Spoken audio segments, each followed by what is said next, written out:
जी नमस्कार, स्वागत है आप सबका दिन मंत्रा के आपके अपने YouTube चैनल पे। प्रिय विद्यार्थियों, मेरा नाम है डॉक्टर गजेंद्र सिंह और आज हम बात करने वाले राजस्थान आरपीएससी सेकंड ग्रेड की 2024 की आपकी आने वाली मोस्ट अवेटेड वैकेंसीज के लिए क्या आपकी योग्यताएं होनी चाहिए, क्या आयु सीमा है और एग्जाम पैटर्न की एक वीडियो ऑलरेडी मैं दे चुका हूं, उसको भी ब्रीफली हम डिस्कस करेंगे। मैं लगातार आप सबके मैसेज देख रहा हूं जिसमें जो सबसे बड़ा संशय, सबसे बड़ा जो क्वेरी ये आ रहा है कि भाई इसमें आप कौन कौन अभ्यर्थी है जो इसमें अप्लाई कर सकता है, क्या क्या एकेडमिक योग्यताएं होनी चाहिए so that you can apply for the second grade वरिष्ठ अध्यापक, और आयु सीमा में क्या क्या रिलैक्सेशन हैं, किन किन को आयु सीमा में छूट दी गई है, वो सारी मैं आज डिस्कस करने वाला हूं। ठीक है, तो इस क्लास को ध्यान से देखिएगा और ज्यादा से ज्यादा इसको फॉरवर्ड भी करिएगा। सेकंड ग्रेड की वैकेंसी आपको बहुत जल्दी मिलने वाली है, ये आप ध्यान रखें। प्रिय अभ्यर्थियों, आज की इस पूरे सेशन में आपको इन सारे तमाम क्वेरीज का आंसर आपको मैं देने वाला हूं। जैसे सबसे पहले कौन अप्लाई कर सकता है, ध्यान से टू द पॉइंट याद रखना।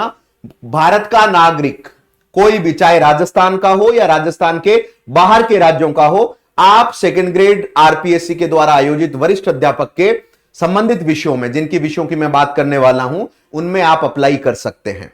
तो एक कंसर्न में मैसेज देख रहा था कि सर मैं राजस्थान का नहीं हूं तो क्या मैं भी अप्लाई कर सकता हूं? बिल्कुल आप अप्लाई कर सकते हो, लेकिन उसके लिए आपको फिर थोड़ा सा राजस्थान का जीके, राजस्थान का हिस्ट्री, वो आराम से आप कर सकते हो, वो that is very easy to do.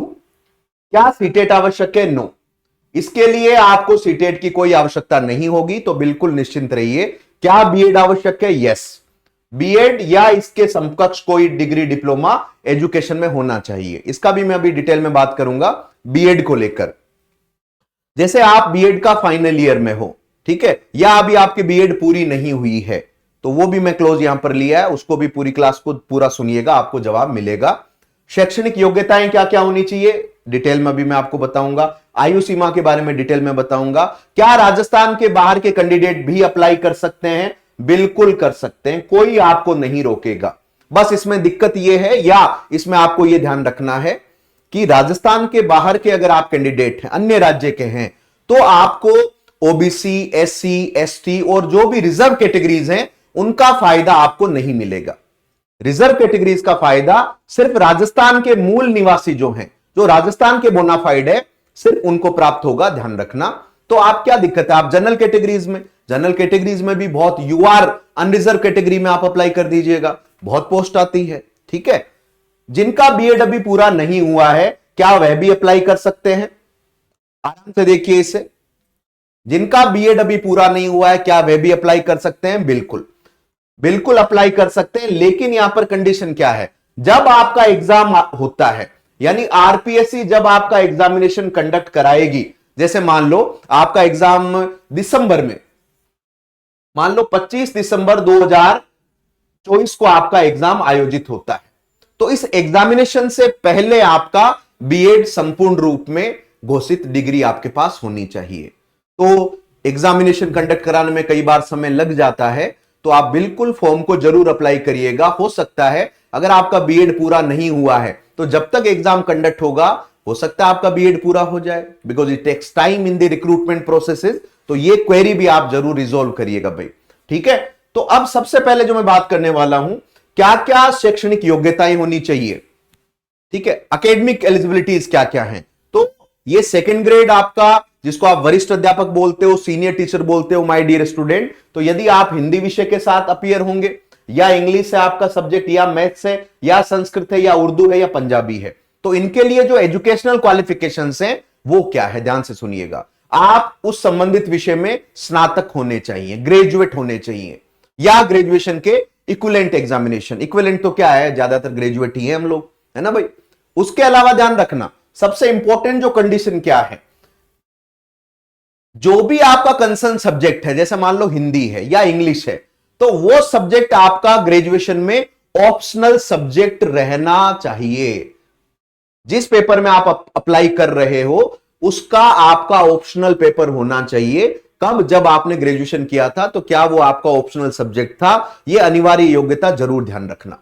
ठीक है, उसके अलावा जैसे मैंने कहा कि डिग्री और डिप्लोमा इन एजुकेशन, यानी आपको यहां पर बीएड जरूर मैंडेटरी रूप से चाहिए। और ये जितनी भी आपके पास एकेडमिक योग्यताएं हैं, ये आपका ध्यान रखना, जब आप एग्जामिनेशन में अपीयर होंगे, जब आपका एग्जामिनेशन कंडक्ट होगा, उससे पहले आपके पास ये योग्यताएं पूरी तरीके से अर्जित की जानी चाहिए।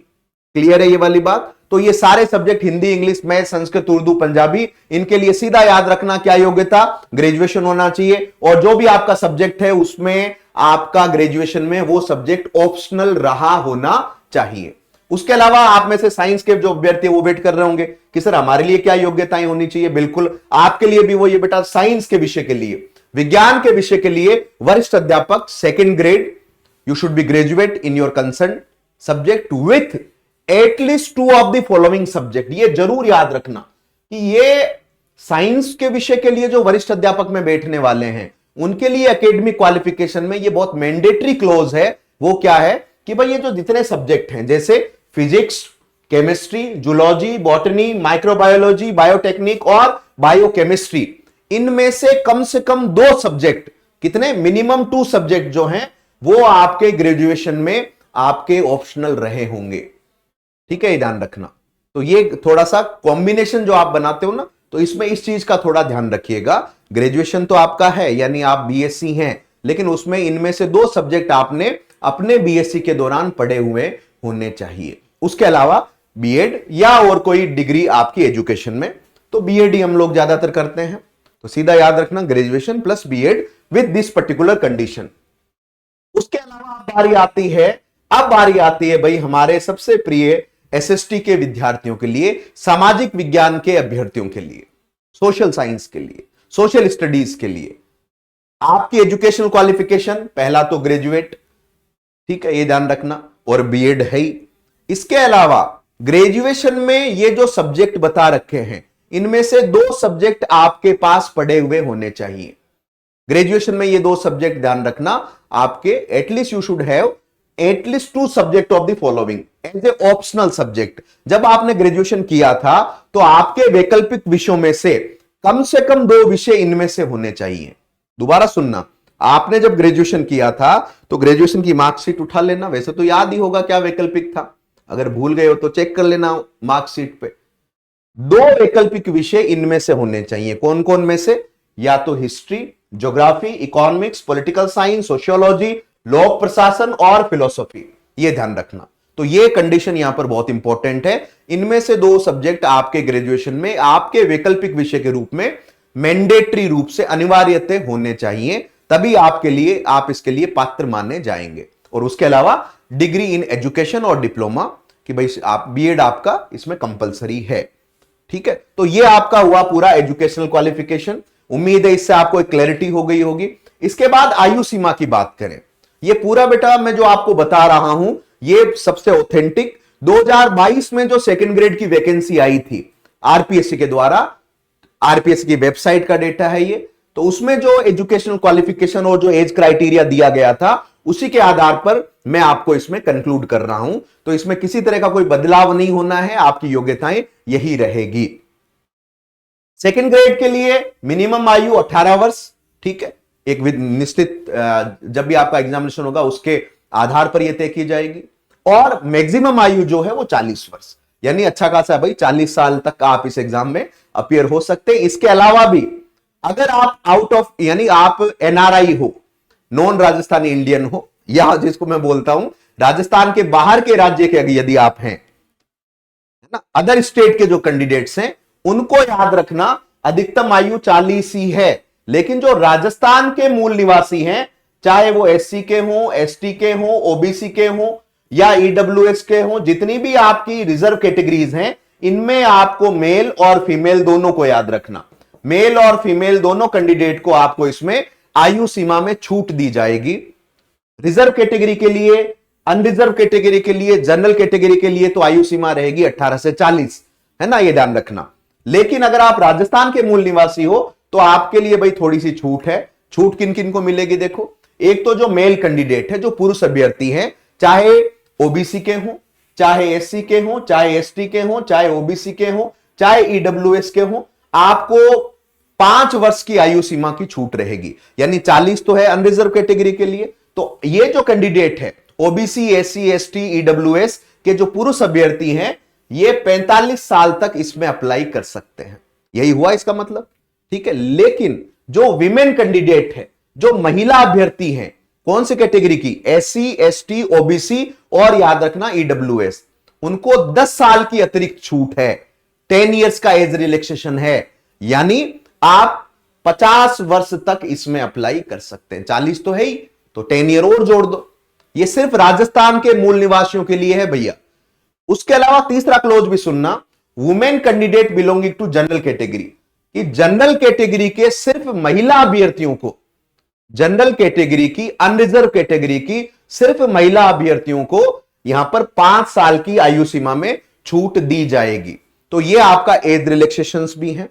तो मुझे लगता है कि इससे आपको एक क्लैरिटी अच्छी तरीके से हुई होगी, ठीक है। और रही बात एग्जाम पैटर्न की, तो इसका वीडियो मैं ऑलरेडी बना चुका हूं, ब्रीफली मैं दोबारा बता देता हूं भाई। इसमें आपका पहला पेपर होगा जीके का, जो कि टोटल होगा आपके 200 नंबर का, जिसमें ये 4 सेक्शन होंगे। ये पूरा राजस्थान का जीके जीएस है, ये राजस्थान के करंट अफेयर है, ये इंडिया और वर्ल्ड का पूरा जीके और एजुकेशन साइकोलॉजी।